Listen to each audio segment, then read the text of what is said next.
चलिए नमस्कार। आज मंत्रिपरिषद में कुछ महत्वपूर्ण बिंदुओं पर विचार किया गया और मंत्रिपरिषद ने इसकी स्वीकृति दी। सर्वप्रथम इस वर्ष मुख्यमंत्री दिव्यांग सशक्तिकरण छात्र योजना जो थी उसके अंतर्गत संबल योजना, छत्र योजना के अंतर्गत संबल योजना जो थी उसके अंतर्गत दिव्यांगों को बैटरी चालित ट्राईसाइकिल का वितरण करने का निर्णय लिया गया। इसके अंतर्गत इस वर्ष 10,000 बैटरी चालित ट्राईसाइकिलों का वितरण किया जाएगा और इस पर राज्य सरकार का 42 करोड़ का व्यय होगा। ये ट्राईसाइकिल भारत सरकार की संस्था एलिम्को से क्रय किए जाएंगे। इसमें जो गाइडलाइंस बनाए गए हैं उसके अनुसार कुछ क्वालिफाइंग क्राइटेरियाज बनाए गए हैं। इसके आवेदन पत्र आपके ऑनलाइन लिए जाएंगे। जिला पदाधिकारी के स्तर पर एक कमेटी बनाई गई है जो इसकी स्क्रूटनी करेगी, इसको चयन करेगी और साथ ही साथ इसके साथ ये कैंप में वितरण किए जाएंगे। सभी आवेदन पत्र ऑनलाइन लिए जाएंगे और फर्स्ट इन फर्स्ट आउट, जो पहला आवेदन आएगा उसकी स्क्रूटनी की जाएगी। अगर वो पात्र रखते हैं तो उनको ये बैटरी चालित साइकिल दी जाएगी और 10,000 दिए जाने हैं पूरे साल में। इसमें अधिकतम आयु जो है, जो मिनिमम न्यूनतम आयु है वो 18 वर्ष होनी चाहिए। जो आय है वो अधिकतम 2 लाख होना चाहिए। आपका दिव्यांगता का प्रतिशत जो है वो 60% होना चाहिए और साथ ही साथ 2 और क्राइटेरिया है, 2 लोगों के लिए है, बेसिकली 2 कैटेगरी के लोगों के लिए है। एक तो जो हमारे राज्य में स्थित महाविद्यालय और विश्वविद्यालय में पढ़ने हुए छात्र जो हैं, यदि उनका कॉलेज उनके आवास से 3 किलोमीटर दूर है या उनका हॉस्टल जो है वो 3 किलोमीटर से दूर है तो उनको दिया जाएगा। और ऐसे लोग जिनका रोजगार का स्थान उनके आवास से 3 किलोमीटर दूर है उन लोगों को दिया जाएगा। तो ये बहुत महत्वपूर्ण योजना है जिसको आज मंत्रिपरिषद ने आज इसकी स्वीकृति दी गई। दूसरा है कृषि विभाग का। कृषि रोड मैप के अंतर्गत इस वर्ष जो यांत्रिकी योजना है 94 करोड़ 5,54,000 की योजना स्वीकृत की गई।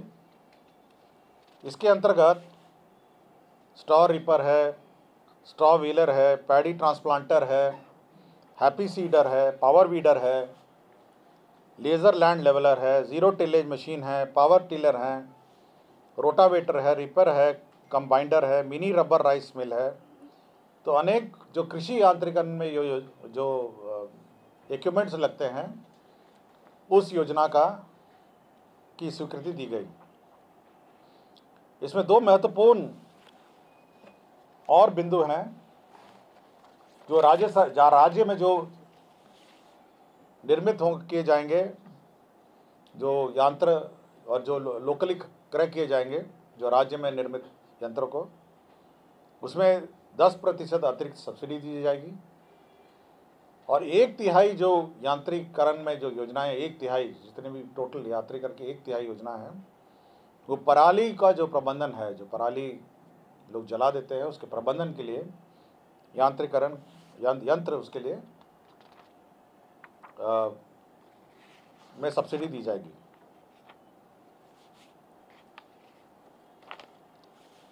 इसके बाद खाद्य एवं उपभोक्ता संरक्षण विभाग 22-23 में जो खरीफ और रबी मौसम में जो अधिप्राप्ति होती है उसके लिए जो हमारे food and civil supplies corporation है, बिहार राज्य असैनिक आपूर्ति निगम, ये विभिन्न संस्थाओं से ऋण लेती है और उस ऋण के विरुद्ध ये करीब 10,000 करोड़ का ऋण लेने का प्रावधान किया गया है और इसके लिए सरकार गारंटी देती है। सरकार की गारंटी के आलोक में ये कॉरपोरेशन ऋण लेती है और फिर किसानों से धान और गेहूं का क्रय करती है। तो ये एक महत्वपूर्ण निर्णय है जिस पर मंत्रिपरिषद ने स्वीकृति दी गई। पर्यटन विभाग के 2 रोपवे योजना पर मंत्रिपरिषद ने स्वीकृति दी। पहला योजना है गया जिला अंतर्गत ब्रह्मयोनी पर्वत, पर रोपवे निर्माण, इसकी स्वीकृति दी। ये पहले भी स्वीकृत थी। इसका पुनरीक्षित प्राप्तकलन 8,67,60,60,000 रुपये का योजना की स्वीकृति दी और इसका निर्माण बिहार राज्य पर्यटन विकास निगम द्वारा किया जाएगा। तो ये पहले रोपवे की योजना है।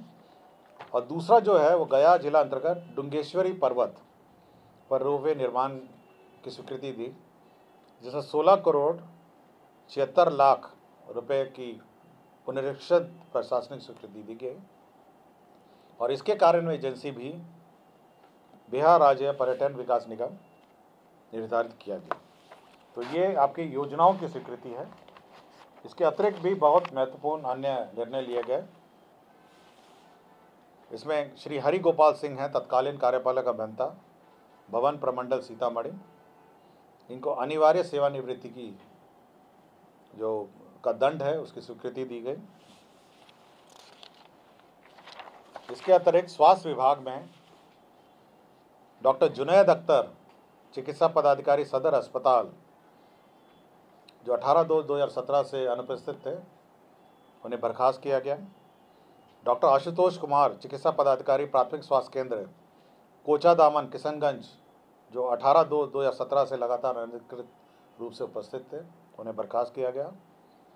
डॉक्टर उमेश कुमार, चिकित्सा पदाधिकारी सदर अस्पताल पूर्णिया,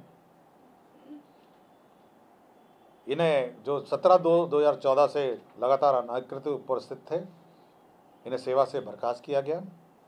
और डॉक्टर अनिमेश कुमार, चिकित्सा पदाधिकारी रेफरल अस्पताल अमौर पूर्णिया को, जो मार्च 2017 से अनुपस्थित थे, उन्हें सेवा से बर्खास्त किया गया।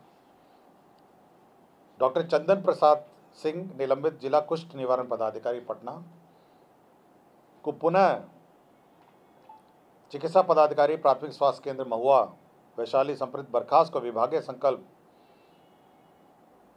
द्वारा अधिरोपित जो बर्खास्तगी आदेश है उसको निरस्त करते हुए उनका फिर योगदान लिया गया। और साथ ही साथ जिस कार्य में वो कोई सेवा नहीं दिए, उन्हें कार्य नहीं तो वेतन नहीं के सिद्धांत पर उनकी सेवा फिर रेगुलराइज की गई।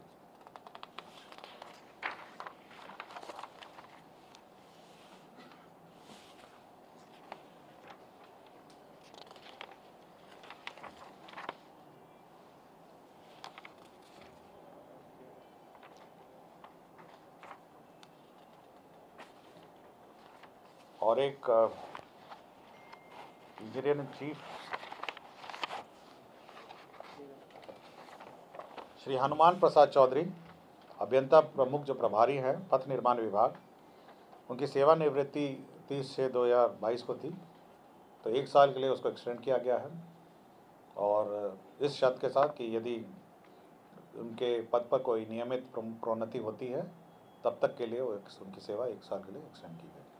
तो यही आज के मंत्रिपरिषद के महत्वपूर्ण निर्णय थे, जिसकी जानकारी मैंने आपको दी।